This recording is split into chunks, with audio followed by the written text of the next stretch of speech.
This episode is brought to you by Foundation for Bolivian Artists, whose support helps make this show possible. Are you looking for an experience of cultural exchange and community? Foundation for Bolivian Artists presents Kantuta Concerts Opus 2 with José Navarro-Silberstein in his New York recital debut. At Foundation for Bolivian Artists, we showcase the exceptional talent of Bolivian classical musicians, providing them with valuable exposure to advance their musical careers. So come join us on February 28th at Merkin Hall and share in the discovery of Bolivia's unique culture and music.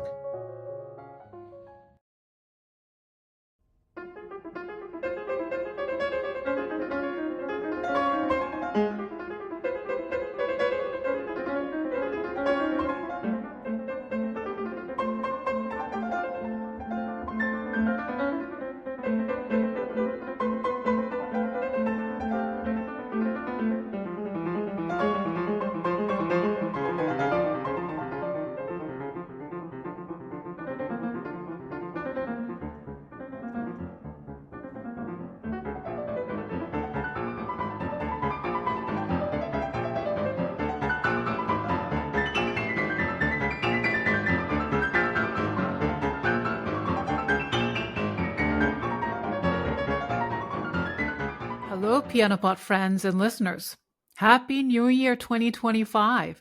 I hope you all had a wonderful holiday season wherever you are in the world. It's so good to be back after a brief hiatus, and to kick off the year, I am so thrilled to bring you this special bonus episode of the PianoPod today. In this episode, we celebrate an extraordinary artist with Bolivian heritage who is making waves in the classical music world. For this feature, I am excited to spotlight our sponsor of the month, the Foundation for Bolivian Artists. This incredible organization is dedicated to supporting and showcasing musicians of Bolivian heritage while preserving the rich cultural traditions of Bolivia through the arts. Today, we are honored to highlight this season's foundation winner, José Navarro-Silberstein. But before we meet José and learn about his journey, I'd like to welcome back a familiar face to the PianoPod audience, the founder of the Foundation for Bolivian Artists, celebrated pianist, educator, and my dear friend and colleague, Walter Aparicio. You may remember Walter from season 4, episode 10, where he shared his mission to elevate Bolivian artists, Bolivian music, and culture on the global stage. If you missed that episode, I highly recommend checking it out on our YouTube channel or on your favorite podcast platform, and you can find links in the description. Welcome back to the PianoPod, Walter. Thank you, Yukimi. I'm so happy to be back on the PianoPod and to update everyone a little bit on everything that we're doing on the updates on the foundation. Great. Congratulations, first of all, on the successful Kantuta Opus 1 season, and which was the last season, and a fantastic winners concert almost a year ago. I can't believe it's been a year, right? That's right. Yeah. And I had a privilege of attending Sergio Escalera Soria's concert last year, and it was truly inspiring. Beyond his, outstanding performance, I was deeply moved by the overwhelming support he received. The audience was filled with familiar faces from our New York City piano community and members of the Bolivian community who came out in full force with banners and flags and cheering with pride after every piece. That made me super emotional. So, plus interviewing Sergio as a bonus segment for your episode last season was a highlight. So what was it like to complete the first season of the Foundation for Bolivian Artists? Yeah, well, Yukimi, you said so much of it, and thank you so much for coming and supporting our first event of the organization. Sergio's concert was fabulous and full of energy, and what you spoke about the Bolivian community coming was in a way an added bonus for us, because we weren't really sure how many people from the community would come out, and we were very lucky, and I'm very grateful to everyone who came out to support this particular recital, because it may not be kind of an event that the community normally goes to, and I'm very in favor of all the cultural events that they already are curating and promoting with folkloric dances and all these kinds of things. But so what I found really beautiful was that we were able to create a new space for Bolivians to gather, to show our support to a very talented Bolivian pianist, and of course to hear some amazing music, not just by Bolivian composers, but also of composer from Latin America. And I mean, he had an amazing program, even so much so that the lights came on and the people kept clapping, and so the lights went back off and he played an encore. So that was really kind of unusual, so that shows the kind of enthusiasm we had at that concert. Yeah. It was so wonderful, and the energy that I felt in the venue was something special, something memorable. So congratulations again. Now, I am thrilled to have you here to announce and introduce the winner of the Foundation's Kantuta Opus 2 competition.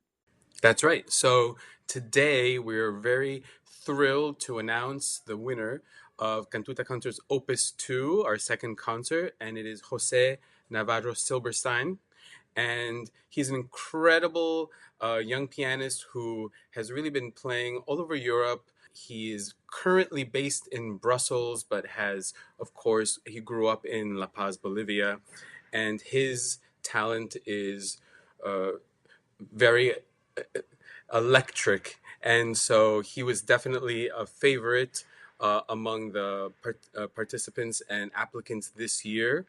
The jury members were really in a tough position because there were very many applicants that were, in our view, that would really make a good fit for this concert, but he stood out among them, and we're very excited to have him in Merkin Hall next February.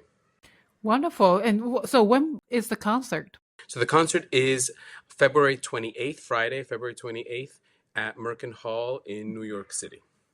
Great. Now, what qualities stood out from other pianists? Right. So the heart of our application has to do with the proposed recital program. It really shows who the pianist is as an artist, what kind of repertoire is important to them, and what they are wanting to show the New York audience from Bolivian music, but also from music that is important to them and shows who they are and what they think about artistically and pianistically. And so his program particularly was really connecting Latin American music with European music. And so there are also rarely heard works and really exciting pieces that I know that the audience will be really enjoying. Right. And then I think I saw a post by you that he just was selected as one of the finalists for the Busoni International Piano Competition. That's right. So he's been doing, kind of on the competition circuit. He's, I believe, 29 years old, and so he's still of age to do that. And those are really, really important opportunities. And so through a recorded video and audience vote, he was selected to be among, I believe, 34 finalists of a ton of pianists for this very kind of prestigious and difficult piano competition. And I don't know when exactly that is, sometime in 2025. So you'll hear him before he does the finals. Oh, wow. Impressive.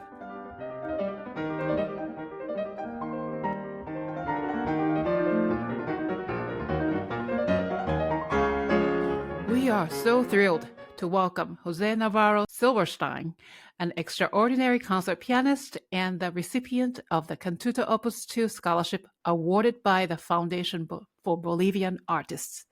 José, congratulations on your New York debut, recital debut, and thank you so much for being here.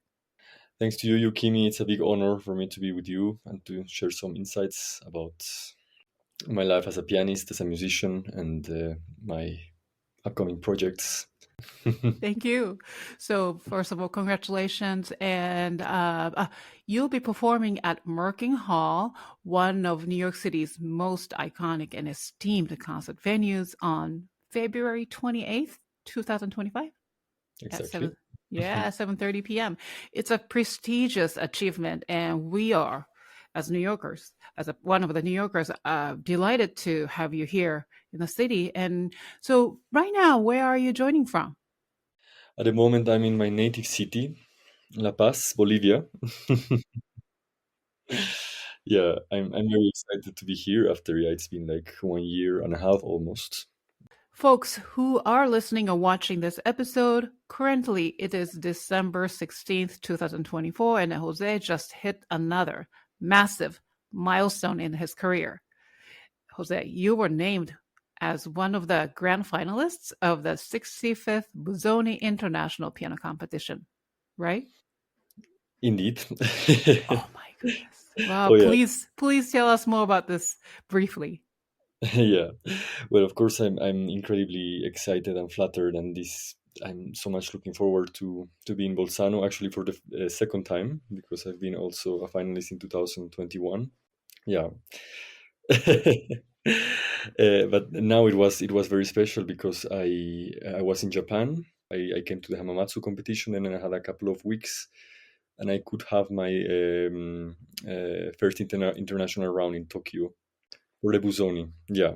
So I got with all the inspiration of my Japanese trip, and really incredibly happy to play. And yeah, it's been really amazing how, yeah, and there was like a public vote also, and lots of people from all over the world supported me in a really incredible way.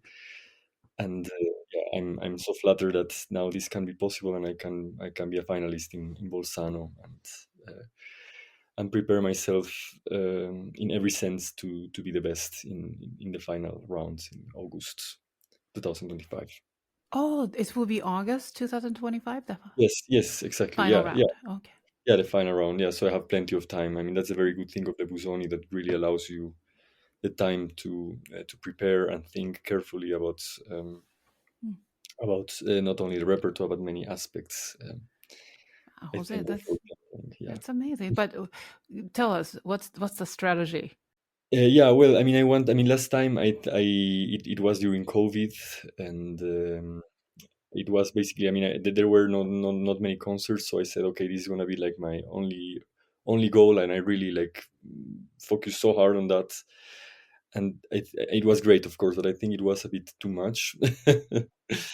So I think now I want to. I mean, now it's great that I really have like an idea. Now I went, I know how it is, and I think I know already all of the pieces that I want to be playing there, and I want to be I want to be as relaxed as possible, and don't try to think that this is a competition, but rather an opportunity to play and present myself, and do it with my whole heart, and do what I think also repertoire wise. I mean, I want to put like South American music there. That is, of course, a very important part of myself, and repertoire that is very close to my heart. And some people might say, "Wow, it's not the best for competitions," but that's what I think I should do. So I will do that. Wow, that's Yeah. great. Well, all the best of luck to you, and then I'll be make sure to following you and cheering you on. Now, officially, I'd like for you to introduce yourself to the Piano Pods audience, Jose, where you are currently based as an artist, and if you were to describe the essence of your artistry mission, passion in just a few sentences, how would you define who you are as an artist today? That's of course a difficult question, because I think we sometimes we don't have the time even to ask ourselves who we are, as we are in the middle of our activities, and we just want to fulfill our goals and missions, and yeah, we don't think about this. We don't think often about this question, but I think it's very important, and I'm glad that you're asking this to myself. And I think I am a mixture of cultures, because I am in essence Bolivian, and I lived here till my 90th year, and Bolivia is one of the most important things in my life and in my music. But I also lived in many countries, and I met many cultures. I learned some languages, and I think that constitutes a very important part of my identity and of my search, of my artistic vision. and I want to be fulfilled in these worlds. And yes, and nowadays I'm based in Belgium, in Waterloo. I'm an artist in residence of the Queen Elizabeth Music Chapel, and I'm very happy to be in the transition between like the of being a student. It has been a very long path through Germany, England, Austria. I had like many impressions, and this is like the last point where I'm like really in the transition of the like student life to a professional career, and that's a very good thing of the chapel where I am, because they provide us with a great opportunity, basically a room with grand piano where I have the time to explore my instrument like 24 hours per day. So that's, I couldn't ask for more. And also to launch an international career, because they offer us concert opportunities with very big, important ensembles and orchestras. So it's a lot of support in this important moment, and I hope that this will really make the transition, and I'm looking forward to more. So, what inspired you to enter this specific competition? Were there any aspects of it that particularly appealed to this competition by Foundation for Bolivian Artists? Well, there were many things, but I think it was something incredibly special to have a foundation to support Bolivian pianists that we are really not necessarily many, or it's not the like main activity in Bolivia, like the piano playing. So it resonated with me a lot, of course, and it's like it woke up my attention like immediately. And it's really such a great thing to have the opportunity to have debut concert in Merkin Hall. I mean, one of the most important halls in the US, possibly, and therefore in entire planet.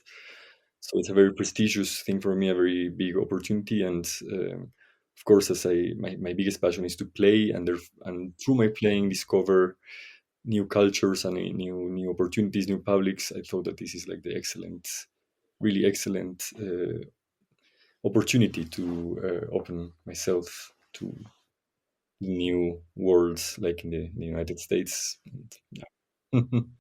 So, then could you share more about your Bolivian background? I know you mentioned that you've lived there Mhm. until you're maybe for 18 No, years or so, yeah, right? Yeah. that's But it. specifically, like your background, and then also how it really influences your artistry today. And then how does your cultural identity shape your approach to music? Yeah, well, Bolivia is, as I told you, is one of the most important things in my daily life. I try to remember every day that I'm a Bolivian. And yeah, of course, I should say that I got, since very early, maybe even unconsciously, a lot of inspiration from our diversity, uh, our cultural diversity, because we have like we're surrounded by about 36 different ethnic groups in Bolivia, and, three different, I mean, completely different landscapes, I mean, between the mountains, valleys, and tropical forests. So it's really, I mean, there is absolutely everything. And yeah, since very early, since I have memory, I mean, I saw and I heard dances even like on the streets, from outside, from being inside being inside home, and hearing like from very far, like some brass, I mean, heavy brass music, and that is called like the morenada, and they were like dancing. And then I went to the street and I saw how they were dancing with these costumes, and that made, of course, a very big impression. I mean, since very early, and that's the music that I was hearing. And there's such a big diversity of dances and tunes, and they are just so full of life. And I think that's the first contact I really had with music, and it's great, because it's really it's so much what we are, what we are as a country and as people, and then it melted with somehow the classical music. I mean, I had the first opportunity like to have touch and contact with the music of Mozart or Chopin at my 12th or 13th year. Yeah. Before I played piano, but just like for fun, or I improvised a lot. I had like lots of compositions. Yeah, but it was quite late that I discovered, like, in a way, the classical music. And when I heard, it came like almost by accident, a CD of Mozart's Last Symphony to my house. And when I heard that, I knew immediately that that's the music that I wanted to do. That was my fate. That was really the thing that I wanted to do and explore for the rest of my life. And yeah, and here you have me like doing that. Wow, really? That's great. Yeah. Well, then you're really meant to do this, right? You're meant to be. But yeah, I think it's interesting because, yeah, this rhythmic complexity of the Bolivian somehow heritage. I mean, it's really still imprinted on me, and that's why since a couple of years I really decided to focus on South American composers, and launch my first CD, including also, I mean, like music by Ginastera, Villa-Lobos, Marvin, Sandi, that is a Bolivian composer. Yeah, Okay. So you said that's a first album, right? exactly. Yeah, and I also included I mean, many people would wonder why I also included the David's Latense of Schumann. That is exactly because of my years in Germany, also exploring the German culture and realizing that they are also dances, and that they might have been also heavily influenced by the German carnival. It's very typical. I mean, from the area where I was in Cologne, and I felt a very strong connection between all those pieces, and those were like all miniatures in a way. So I'm very happy with that combination that I made, and that it also reflects what I am as a musician, I think. Wow. So you're quite a world traveler. So you lived in Bolivia, and then you went to after that you went to Europe for college, or? Yeah, I went immediately, like straight away to Germany, and I've been in many cities, like especially in Weimar, the city of Franz Liszt, Cologne, where I made my master's, and where I'm now developing a project that I will mention afterwards. And I also been in Austria. I had also the chance to work with Polvadura Skoda. That was a very, very big influence. One of the other fields that I really adore are like period pianos. Really, really crazy. I mean, Polvadura Skoda somehow inserted some seeds in that regard, and now I'm really like also happy to explore that, and to play like the music from C.P. Bach to Beethoven in a very like improvisatory way, and yeah. And then, well, as I was like a bit stuck in the pandemic in Germany, I wanted to try something different. I went that's why for my artist diploma to England, and I made an artist diploma in the Royal College of Music. It was a great, great, great experience. And yeah, in a way, I'm still like connected with London. So my life like rotates between Belgium, Cologne, and London. Yeah, yeah, and yeah. Well, after my artist diploma, I needed, like, yeah, as I was, I mean, really to see what's gonna happen career-wise and which was the best opportunity, and I found the chapel. Really, I think it's a kind of island that I have now to develop really my career in the best way. Wow, beautiful.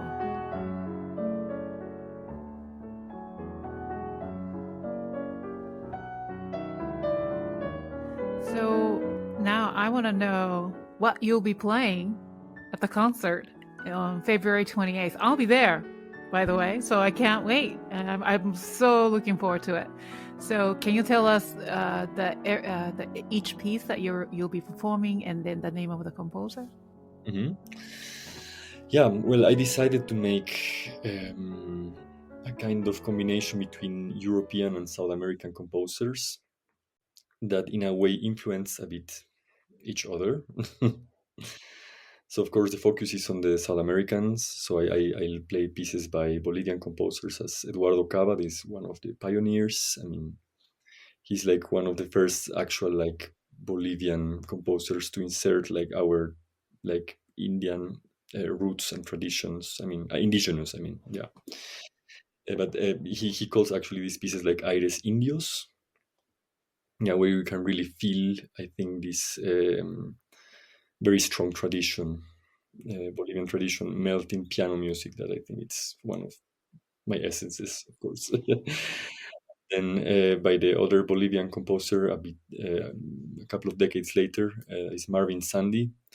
He was very, very much inspired by Eduardo Caba, and he made even one of the pieces that I'm playing is called In Memoriam to Caba, Mhm. that recreates some of these Iris Indios in a very modern way, in a language of the like 20th century, with a lot of like polytonality, and it's really great.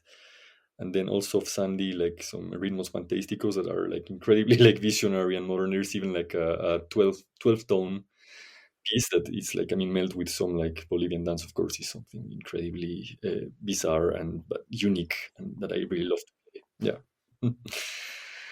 And then, of course, two of the most important South American composers, Ginastera and Villa-Lobos.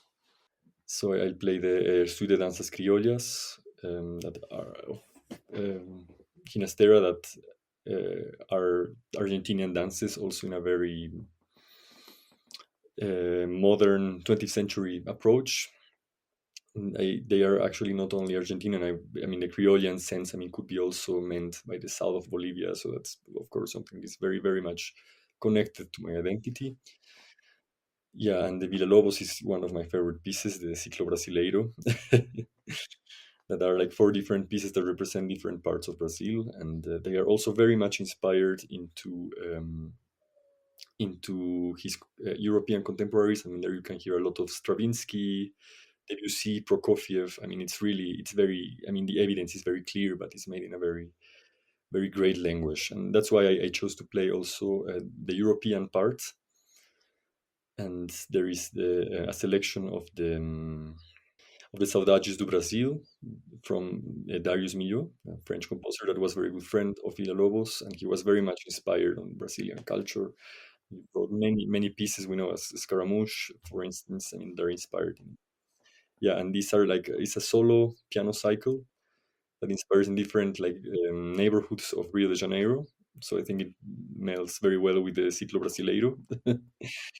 And another piece that is very important for me is the Indian Diary of Busoni, that is inspired in North American tunes and traditions that were presented by a student of him that was in America. And Busoni was incredibly inspired by this music, and wrote this amazing cycle that is the Indian Diary that I really love to play. Yeah, so it's a bit a combination of all of these things. What a great selection that you have. This selection is really specifically curated for this competition, this concert. Yes, it's the first time that I would play like this repertoire. I mean, I played all of the pieces in very different like settings, and but now I thought is the opportunity to make something like absolutely authentic, and that is like inside our like, how could I say, like indigenous tradition. I mean, because I think all of these pieces have that, and they're also very different, very, very varied, in a very different tonal language. So I'm really happy to embark into this adventure. Wow, very interesting selection, and I love it. How do you envision this opportunity shaping your future? What do you Mhm. hope to take away from this entire experience? Being in New York for several days and performing and also meeting with, audience members afterwards and so on. Yeah. Yeah, well, of course, as a young pianist, I have the best hopes, and of course, the hopes that everybody has. I mean, that's yeah, maybe in the audience there will be some promoters and maybe maybe some agents, maybe press, and maybe I will get some interesting reviews. That's always, of course, highly appreciated, and that's, I mean, to build up our career and to bring it also to the next level. And I think in a city to New York, this is very much likely to happen. But of course, I'm aware that this is also, I mean, this is are things that each of us like really hope, and that they are not easy things to achieve, and we cannot control that. So I would also like to value maybe some of the most important things, that is like to share with the audience, especially with the Bolivian community in New York. And I'm very, very much looking forward to meet all of them and to have a lovely time uh, within the days of the concert. I mean, before and after it, and to share that very, very special moment through the music. Wonderful. Do you have any other exciting plans while visiting? Mhm. Well, of course, with Walter, I'm trying to get some other opportunities, maybe some little performances and some. Yeah, I mean, also like networking a bit with the Manhattan School of Music and Juilliard, and do some projects also in the regard of South American compositions,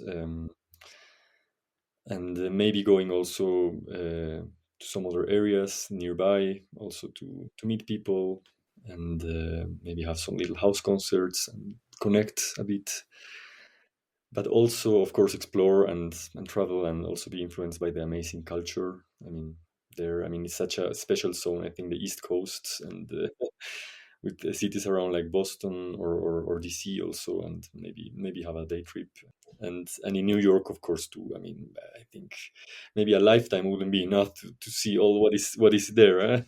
Of course, I want to. I'm also very interested in contemporary art, and there is so much going on there.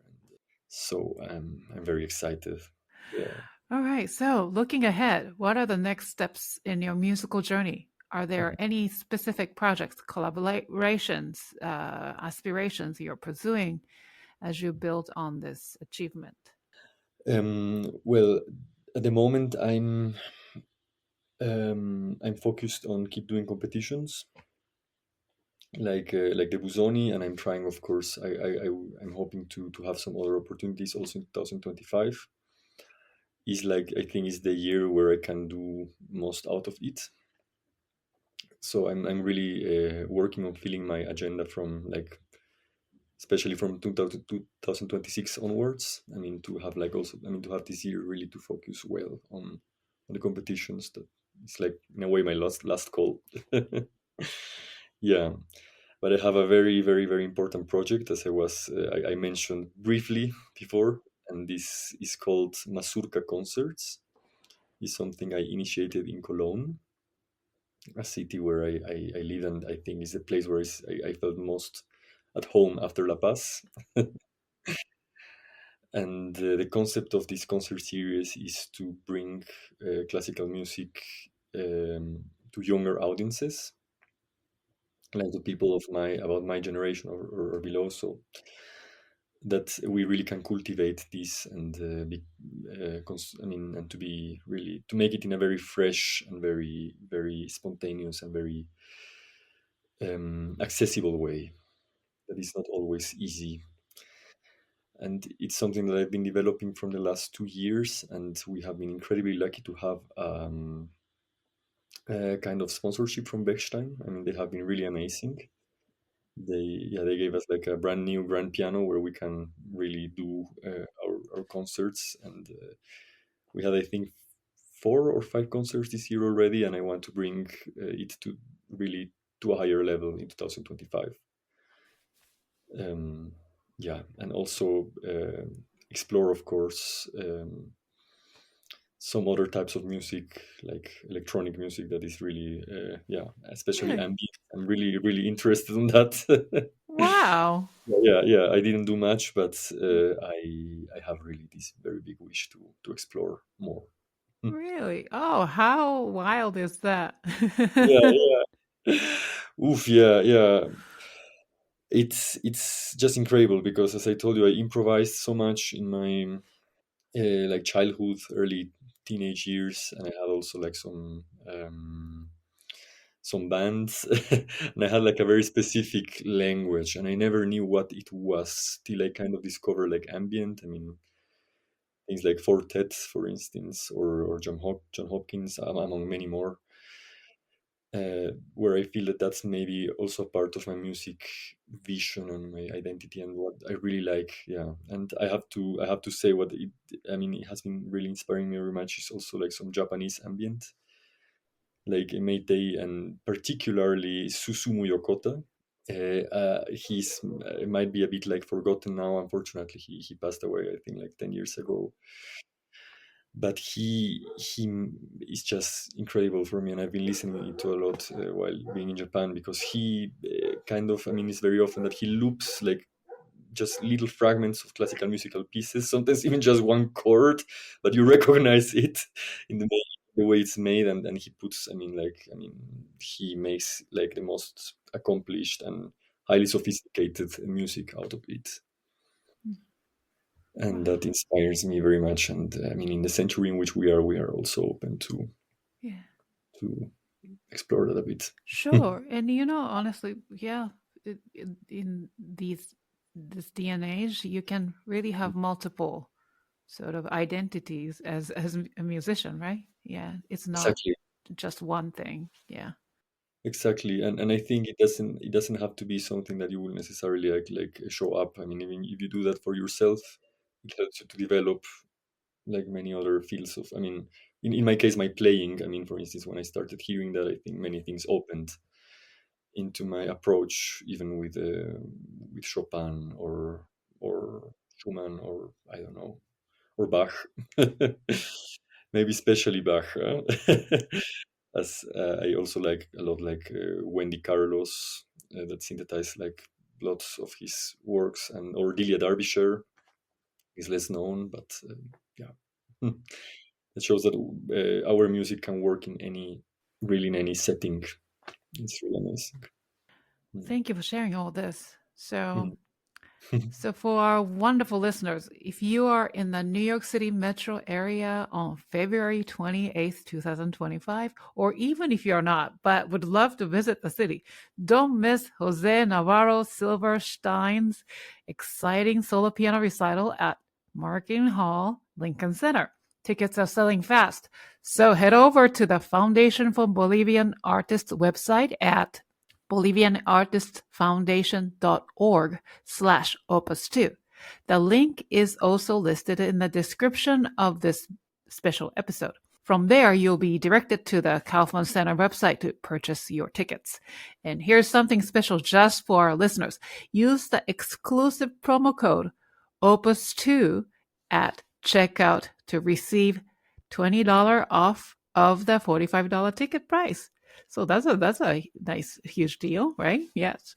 Also, to learn more about Jose and his incredible artistry, please visit his website at navarrosilberstein.com.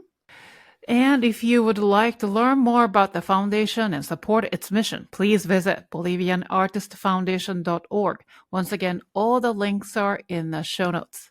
So, Jose, best of luck with the 65th Busoni International Piano Competition, and also your, of course, upcoming solo piano recital at Merkin Hall. I'll be there on the 28th, and I can't really wait to hear you perform and meet you afterward. Same, and thank you so much, Yukimi, for your time and for these some interesting questions that really helped me, and that I think, as I said, are important things to think about. Oh, thank you. Thank you for opening up and then answering all these questions. Thank you. And don't miss our first full episode of 2025, featuring Claire Longendijk, concert pianist and recording artist, premiering next Tuesday, January 14th at 8 p.m. Eastern Time. Thank you for listening.